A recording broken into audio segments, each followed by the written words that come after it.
ये कहानी एक प्यारी सी लड़की की है जो एक खूंखार सन की बुड्ढे से बचने और अपनी जान की सलामती के लिए भाग रही थी। घने जंगल में फंसी ये लड़की ना जाने कब मौत के इतने करीब पहुंच जाती है, उसे पता ही नहीं चलता। हर मोड़ पर उसे लगता है कि अब वो बचने वाली नहीं है। कदम कदम पर खतरा मंडरा रहा है और कोई भरोसा नहीं कि अगले पल क्या होगा। लेकिन ये सन की बुड्ढा इस प्यारी सी लड़की से क्या चाहता है, क्यों वो उसके पीछे हाथ धोकर पड़ा है, ये देखेंगे हम आज की इस पूरी कहानी में। और कहानी की शुरुआत में हम एक आदमी को देखते हैं जिसका नाम वेड है। वो अपनी बाइक से जंगल के बीच रास्ते से जाते हुए एक पेट्रोल पंप पर पहुंचता है। वहां अपनी बाइक में पेट्रोल डालने के बाद उसकी नजर एक आदमी पर पड़ती है जो अपने डॉग को डांट कर उसे चुप करने की कोशिश कर रहा था। ये देखकर वेड बिना कुछ कहे उस आदमी के पास जाता है और अपनी गन निकालकर उसे शूट करके मार देता है। पास में एक कपल भी बैठा हुआ था तो वो उन्हें भी गोली मारकर वहीं ढेर कर देता है। वहां पर एक और भी लड़की थी जो ये सब देखकर डर के मारे छिप रही थी, लेकिन वेड उसे कुछ नहीं करता और फिर अपनी बाइक लेकर वहां से निकल जाता है। अब एक आदमी ने अचानक इन लोगों को क्यों और किस लिए मारा, ये हमें जल्द ही पता चल जाएगा। कहानी बहुत ही सस्पेंसफुल होने वाली है, इसलिए बिना मिस किए देखते रहिए। इसके बाद कहानी हमें मिरांडा नाम की एक लड़की से मिलवाती है। दरअसल जब भी मिरांडा को पैनिक अटैक आते हैं तो वो पेड़ों पर चढ़ जाती है क्योंकि इससे उसे थोड़ी राहत मिलती है। मिरांडा की मॉम का नाम जेनी है जो इस वक्त प्रेग्नेंट है। मिरांडा के असली डैड अब इस दुनिया में नहीं रहे क्योंकि उन्होंने खुद अपनी जान ले ली थी। इसके बाद जेनी ने एडी नाम के एक अच्छे आदमी से शादी कर ली है जो अब पूरे परिवार का ध्यान रखता है और एक अच्छा पिता बनने की कोशिश कर रहा है। एडी मिरांडा को बाहर घुमाने के लिए ले जाना चाहता था, लेकिन जब जेनी मिरांडा के कमरे में जाती है तो वो वहां नहीं मिलती। उसे पता चलता है कि मिरांडा फिर से पेड़ पर चढ़ गई है। फिर वो एडी से कहती है कि तुम उसे नीचे बुलाओ क्योंकि वो तुम्हारी ही बात सुनेगी। जिसके बाद एडी मिरांडा को प्यार से नीचे लाता है और उसे कार में बिठाकर बताता है कि वो दोनों एक साथ घूमने जाने वाले हैं। मिरांडा की मॉम उसका फोन देती है और साथ ही एक दवाई देकर कहती है कि इसे सही समय पर लेना मत भूलना। इसके बाद एडी और मिरांडा गाड़ी में बैठकर निकल जाते हैं। रास्ते में एडी उसे समझाता है कि वो मिरांडा और उसके परिवार से बहुत प्यार करता है और जेनी का हमेशा ख्याल रखेगा। फिर बीच रास्ते में वो एक गैस स्टेशन पर वॉशरूम के लिए रुकते हैं। एडी वॉशरूम कर ही रहा होता है कि तभी वेड नाम का वही आदमी भी पहुंच जाता है और एडी से पूछता है कि वो कहाँ जा रहा है, तो एडी बता देता है कि वो घूमने जा रहे हैं। फिर वॉशरूम के बाद एडी मिरांडा को लेकर वहां से निकल जाता है। उधर घर पर मिरांडा की छोटी बहन एमिली एग्जाम देकर कॉलेज से लौट आती है और अपनी मॉम के कामों में मदद करने लगती है। लेकिन वही एडी और मिरांडा काफी दूर जाने के बाद एक जगह रुककर बात कर रहे थे। तभी वेड गाड़ी के पास आकर रुकता है और फिर अपनी गन निकालकर उन्हें डराता है। ये देखते ही एडी घबराकर गाड़ी तेजी से भगाने लगता है, लेकिन वेड उनके पीछे पड़ जाता है और गाड़ी पर फायर कर देता है। एक गोली एडी को लग जाती है जिससे गाड़ी का एक्सीडेंट हो जाता है। इसके बाद एडी अपनी बेटी से कहता है कि वो जल्दी से जंगल की तरफ भाग जाए और अपनी जान बचाए। मिरांडा के पास और कोई ऑप्शन नहीं था, इसलिए वो डर के मारे भागती है और जंगल के अंदर चली जाती है। इस बीच वेड एडी के पास आता है और उसे 2-3 गोलियां मारकर उसकी पूरी तरह जान ले लेता है। वहीं जंगल में मिरांडा इधर उधर भाग रही होती है, उसे नहीं पता कि वो इस जंगल में कहां जाए। दूसरी तरफ वेड गाड़ी में बैठकर सैंडविच खाते हुए एडी के फोन में जेनी की तस्वीरें देखता है। जेनी की खूबसूरती को वो बुरी नीयत से देखता है और फिर उसी फोन से जेनी को एक मैसेज भी भेज देता है ताकि जेनी को लगे कि एडी ही मैसेज कर रहा है। उधर पुलिस उस पेट्रोल पंप पर पहुंचती है जहां वेड ने 3 लोगों को मारा था। वहां एक लड़की बताती है कि एक आदमी अचानक आया और 3 लोगों को मारकर बिना कोई बात किए यहां से चला गया। अब पुलिस इस खतरनाक किलर को ढूंढने में लग जाती है। इधर जंगल में मिरांडा काफी दूर आ चुकी होती है, उसका फोन भी नेटवर्क से बाहर होता है, इसलिए वो थककर एक जगह बैठ जाती है। लेकिन वेड उसे ढूंढते हुए आकर एकदम उसके पास पहुंच जाता है और उसे मदद की पेशकश करता है।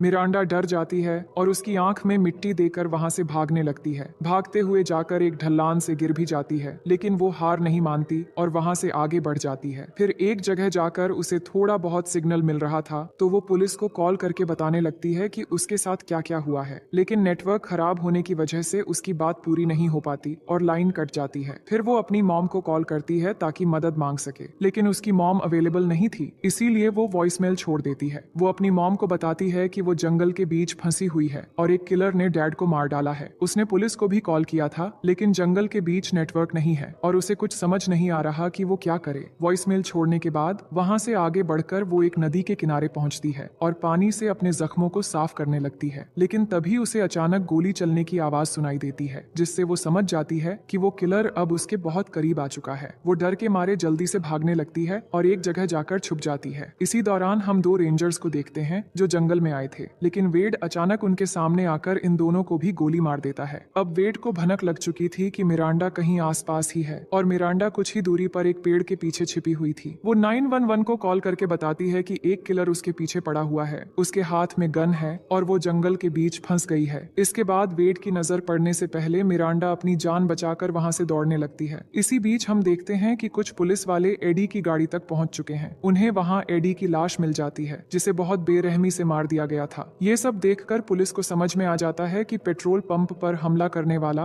और एडी को मारने वाला शायद एक ही किलर है, क्योंकि दोनों जगहों पर एक ही बाइक के टायर के निशान थे। लेकिन वो नोटिस करते हैं कि एडी का एक अंगूठा गायब है और उसका फोन भी उसके पास नहीं है। उन्हें शक होता है कि किलर शायद जंगल की तरफ भागा है। वहीं भागते हुए मिरांडा काफी दूर जाने के बाद टॉड नाम के एक लड़के से टकरा जाती है और उसे बताती है कि एक किलर मेरे पीछे पड़ा है और उसने मेरे स्टेप डैड को भी मार दिया है, हमें यहाँ से जल्दी भागना चाहिए। फिर वो दोनों वहाँ से भागने लगते हैं और टॉड मिरांडा को लेकर अपने मॉम डैड के पास आता है। मिरांडा उन्हें सारी सच्चाई बताती है और कहती है कि हमें यहाँ से जल्दी भागना चाहिए। ये सुनकर वो लोग उसे शांत करते हैं और फौरन पुलिस को कॉल कर देते हैं। लेकिन इस बीच वेड वहाँ भी आ पहुँचता है और टॉड की मॉम को गोली मार देता है। ये देखकर मिरांडा डर के मारे वहाँ से भाग जाती है, लेकिन वेड एक एक करके बाकी लोगों को भी गोली मार देता है और मिरांडा किसी तरह वहाँ से जान बचाकर निकलने में सफल हो जाती है। इसके बाद हम जेनी को देखते हैं, जो अब तक इन सबसे अनजान थी, लेकिन जब वो अपनी बेटी की वॉइसमेल सुनती है तो वो घबरा जाती है और समझ जाती है कि उसकी बेटी बहुत बड़ी मुसीबत में फंस गई है। वो एमिली को भी वॉइसमेल सुनाती है और तभी एक पुलिस ऑफिसर भी उनके घर पहुंच जाता है। ऑफिसर उन्हें बताता है कि एडी की लाश मिल गई है, जिसे किसी ने मार डाला है। ये सुनकर जेनी बताती है कि उसकी बेटी अभी भी खतरे में है और वो किलर उसके पीछे पड़ा है। पुलिस वाले किलर का एक स्केच बनवा चुके थे, जिसे दिखाकर ऑफिसर पूछता है कि क्या आप इस आदमी को पहचानती हैं? लेकिन जेनी और एमिली ने इसे कभी भी नहीं देखा था। तो ऑफिसर कहता है कि हम जितनी जल्दी हो सके मिरांडा को ढूंढ निकालेंगे, तब तक आप में से किसी एक को पुलिस स्टेशन, जिस पर एमिली पुलिस के साथ चली जाती है और अब घर में सिर्फ जेनी अकेली रह जाती है। अब हम मिरांडा को देखते हैं, जो जंगल के बीच एक चट्टान के ऊपर जाकर बैठ जाती है।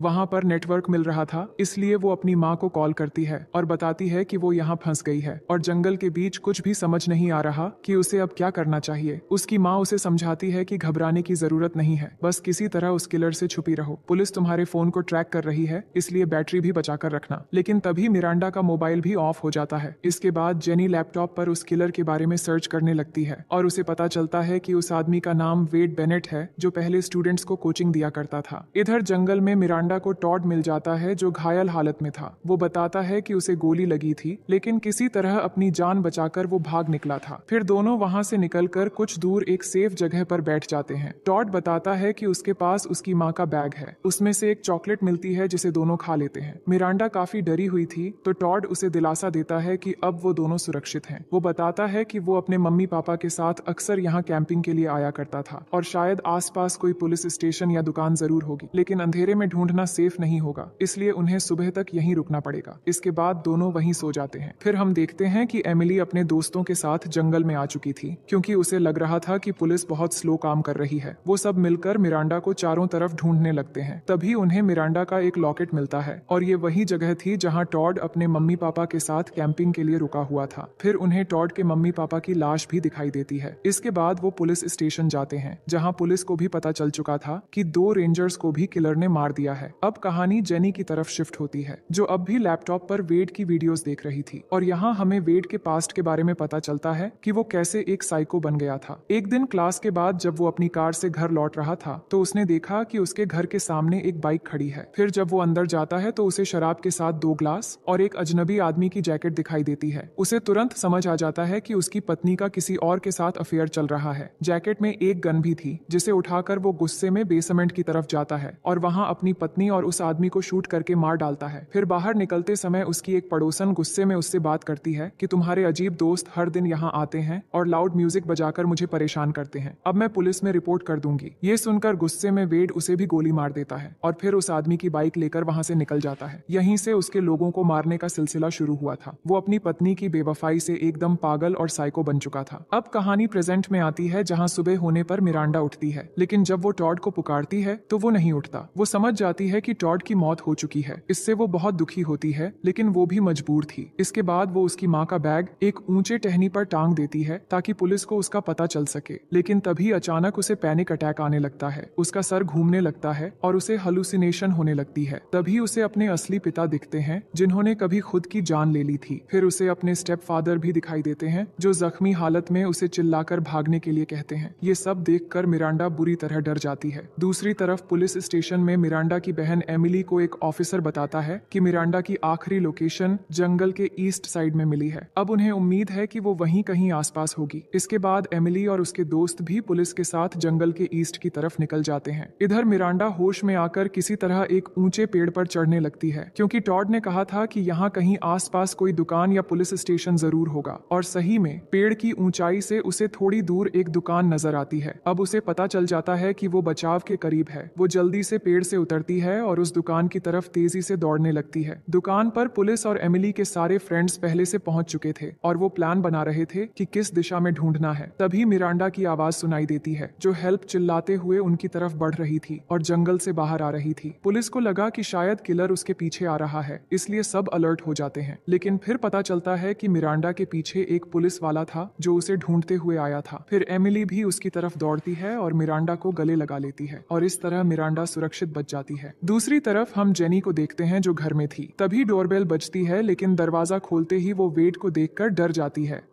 इसके बाद वेड उसे गन पॉइंट पर ले लेता है और जेनी के फोन से एमिली को कॉल करता है और बहाना बनाता है कि जेनी को लेबर पेन हो रहा है, इसलिए वो जल्दी घर आ जाएं। ये सुनकर एमिली मिरांडा को लेकर जल्दी घर लौटती है, लेकिन उन्हें नहीं पता था कि वेड पहले से घर के अंदर मौजूद है। जैसे ही वो घर पहुंचते हैं, वेड उन्हें गन पॉइंट पर बैठा देता है और धमकी देता है कि वो कई लोगों को मार चुका है और इन्हें मारने में भी उसे बस कुछ सेकंड लगेंगे। फिर वो तीनों के हाथ पकड़कर एक साइको की तरह प्रार्थना करने लगता है। वो गॉड का शुक्रिया अदा करता है कि इतने वायलेंस के बावजूद भी गॉड ने उसे बचा लिया और अब 3 खूबसूरत लड़कियां भी उसके पास हैं। इसी दौरान मिरांडा चुपके से अपनी जेब से चाकू निकाल लेती है। फिर वेड इन्हें ड्रिंक्स सर्व करते हुए कहता है कि मिरांडा को देखकर उसे अपनी पत्नी की याद आती है, जिसे उसने बेवफाई के चलते मार डाला था। ये सुनकर मिरांडा गुस्से में बोलती है कि शायद इसलिए तुम मेरा पीछा कर रहे थे और इसी वजह से तुम एक बेरहम साइको बन चुके हो। ये कहते ही मिरांडा चाकू से वेड की हथेली में वार कर देती है और फिर तीनों मिलकर वेड पर हमला कर देती हैं। लेकिन वेड बहुत ताकतवर था। वो एमिली और मिरांडा को दूर फेंक देता है और जेनी को भी धक्का मारता है। फिर जैसे ही वो मिरांडा पर चाकू से हमला करने वाला होता है, तभी जेनी गन उठाकर उसे निशाने पर ले लेती है। लेकिन वेड को लग रहा था जेनी शूट नहीं करेगी, इसलिए वो मिरांडा पर हमला करने ही वाला था कि जेनी उसे शूट कर देती है, जिससे वेड वहीं मर जाता है और इस तरह तीनों माँ बेटी सुरक्षित बच जाती हैं। अब कहानी के आखिर में हम देखते हैं कि एमिली अपने डैड को याद करते हुए दुखी बैठी थी। तभी मिरांडा अपनी माँ के पास आती है और कहती है कि वो उससे बहुत प्यार करती है। फिर एमिली भी पास आती है और तीनों गले लगकर बहुत रोते हैं। जेनी कहती है कि बहुत मुश्किलों के बाद हम फिर से एक हो पाए हैं, अब हमें एक साथ रहना है। इसी दौरान अचानक जेनी को लेबर पेन शुरू हो जाता है, तो दोनों बेटियां उसे हॉस्पिटल ले जाने लगती हैं और इसी के साथ ये कहानी यहीं पर खत्म हो जाती है।